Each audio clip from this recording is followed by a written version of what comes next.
wabarakatuh. Perkenalkan, saya Rashima Labiral Batani dari SMPN 1 Bojong Soang.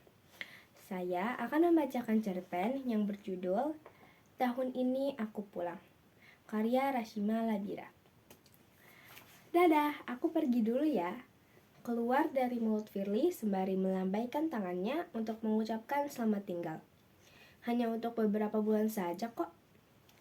Di mobil yang menuju stasiun kereta api, Firly merasa senang dan tidak sabar tinggal sendiri di kota Bogor, di mana tempat ia berkuliah, IPB.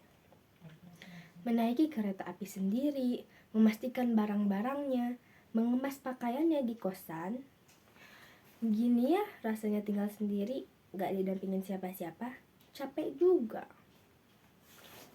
Kini Firly tinggal sendiri, dia tidak boleh bergantung kepada siapa-siapa dan mulai lebih mandiri. Minggu pertama berkuliah, tentu Firly merasa bahagia dan cemas bagaimana ia bersosialisasi di lingkungan yang baru ini. Tapi Firly adalah ekstrovert.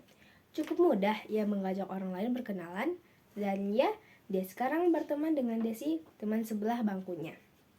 Dan seiring berjalannya waktu, kini Firly bersahabat dengan Desi dan Evan, orang yang sangat outgoing dan ternyata sefrekuensi dengan Desi dan Firly.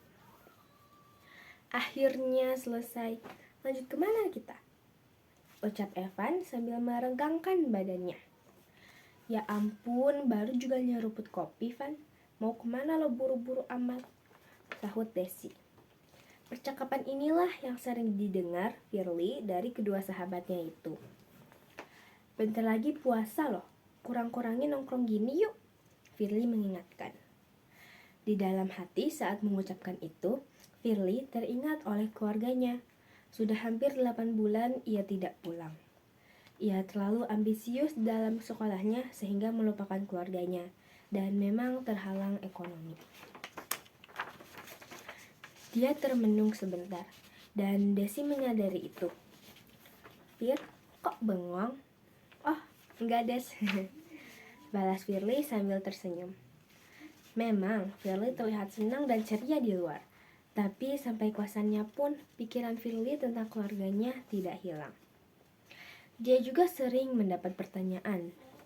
Kak, kapan pulang? Udah lama loh gak ketemu. Atau, Kak, kok gak pulang? Bukannya libur? Setiap ada libur panjang. Bukan berarti ia tidak merindukan atau tidak sayang kepada keluarganya. Tetapi ada beberapa hal yang menghalanginya sehingga tidak bisa menemui keluarganya. Pikiran ini terus menghantuinya. Ia tidak tahu apa yang harus dilakukan. Di satu sisi ada rasa rindu yang luar biasa kepada keluarganya. Tapi di sisi lain, situasi dan keadaan berkata sebaliknya. Aku harus gimana ya Allah? Kangen banget sama orang di rumah. Tapi kondisi ekonomi aku lagi... Gumam doa Firly terdengar, mengadu kerinduannya. Bukan pertama kalinya pikiran ini terlintas.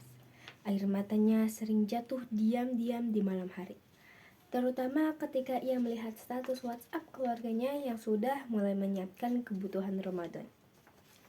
Ia teringat aroma masakan ibu dan tawa kecil adik-adiknya saat membantu di dapur. Tapi kali ini tidak ada tiket pulang, tidak ada cukup uang untuk mengirim paket.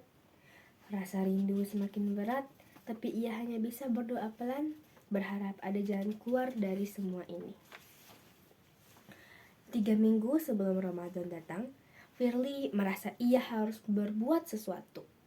Tidak selamanya ia hanya akan diam, tidak melakukan apapun jika ia benar-benar merindukan keluarganya.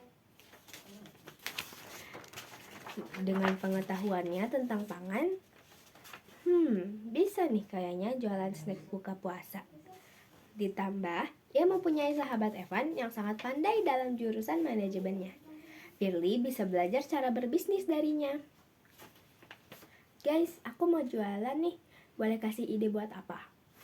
Tentu Firly membutuhkan dukungan dan bantuan. Ia bercerita kepada sahabatnya. Setelah berbincang dan melihat pasar sekarang dan menentukan apa yang harus dipersiapkan, Firly pun memulai menabung untuk dijadikan modal. Des, Fir, Cuci mulut yuk ke kafe depan, enak nih.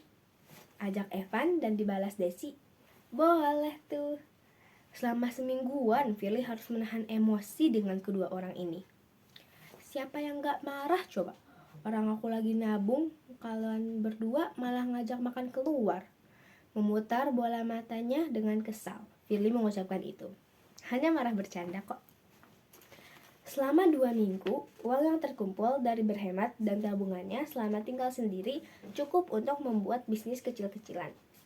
Firly mulai membeli bahan-bahannya, alat-alatnya, poster jualan, dan mencoba-coba resep serta memilih mana yang akan dipakai. Kurang lebih seminggu Firly menyiapkan ini. Dan akhirnya pada hari ketiga Ramadan, Firly mulai berjualan. Tentu dalam bergadang tidak akan selalu berjalan mulus. Firly selalu beribadah malam.